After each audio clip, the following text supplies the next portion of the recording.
Friends, welcome to Neelavathi kitchen. கனடாவில் என்னோட கடைசி பாப்பாவுக்கு காது குத்தலாம் அப்படின்னு சொல்லிட்டு கூட்டிகிட்டு போனேன். கடையில் கன் ஸ்டார்ட் பண்ணுவாங்க இல்லையா, ஸோ அதுதான் எனக்கு வந்து பண்ண முடிஞ்சுது. ஆக்சுவலாக ஊரில் எல்லோரு கூடயும் சேர்ந்துட்டு அண்ணங்களை வச்சு காது குத்தலாம் அப்படின்னு நினச்சோம். ஆனால் முடியாமல் போயிடுச்சு. ஏன்னா வந்து ஃபஸ்ட்டு பாப்பாவுக்கு அங்கே குத்திட்டு வந்தோம். ஸோ அதுக்கப்புறம் இன்னும் 1 இயர் கழிச்சு தான் போகணும். ஊருக்கு போகிறதுக்குள்ள இன்னொரு ஏஜ் கூட ஆயிரும் இல்லையா, ஸோ அதுக்கப்புறம் அவங்களுக்கு கஷ்டமாக இருக்கும். குழந்தையா இருக்கும்போது அவங்களுக்கு தெரியாது, டக்குன்னு வந்து இன்ஜெக்ஷன் போடுற மாதிரி போட்டுருவாங்க.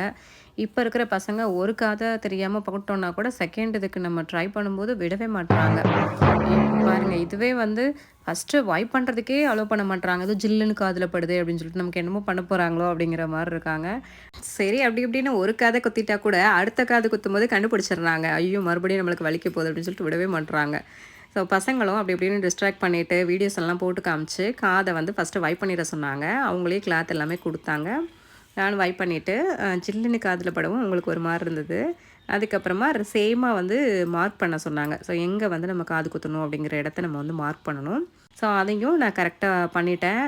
ஸோ அந்த கடையில் இருக்க ஒருத்தவங்க கன் ஷாட் பண்ணாங்க. ஸோ ஒரு காதில் பண்ணிவிட்டு பயங்கரமாக அழுக ஆரம்பிச்சிட்டாங்க. கஷ்டமாக தான் இருந்தது.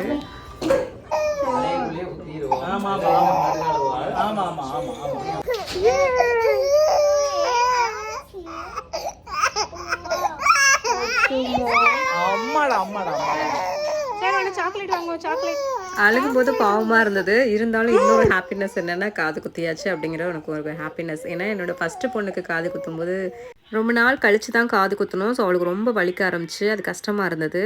ஸோ அதனால் இது வந்து ஹாப்பியாக முடிஞ்சிருச்சு. என்னமாது காது குத்திட்டாங்களா? காது குத்துறதுக்கு போகிறதுக்கு முன்னாடியே ட்ரெஸ் எல்லாம் ஃபஸ்ட்டு எடுத்து வச்சிட்டோம். அதுக்கப்புறமா வந்து அவளுக்கும் மொட்டை போட்டுட்டு ட்ரெஸ் எல்லாம் புது ட்ரெஸ் போட்டுட்டு சாமியெல்லாம் கும்பிட்டுட்டு அப்புறம் வந்த உடனே சாப்பிட்றதுக்கு சாமிக்கு படைக்கிறதுக்கெலாம் சாப்பாடு எல்லாமே செஞ்சு வச்சுட்டு அதுக்கப்புறம் தான் காது குத்துறதுக்கு போனோம். ஸோ அவங்கக்கிட்டையும் நாங்கள் வந்து கால் பண்ணி அப்பாயின்மெண்ட் எல்லாமே புக் பண்ணிட்டோம்.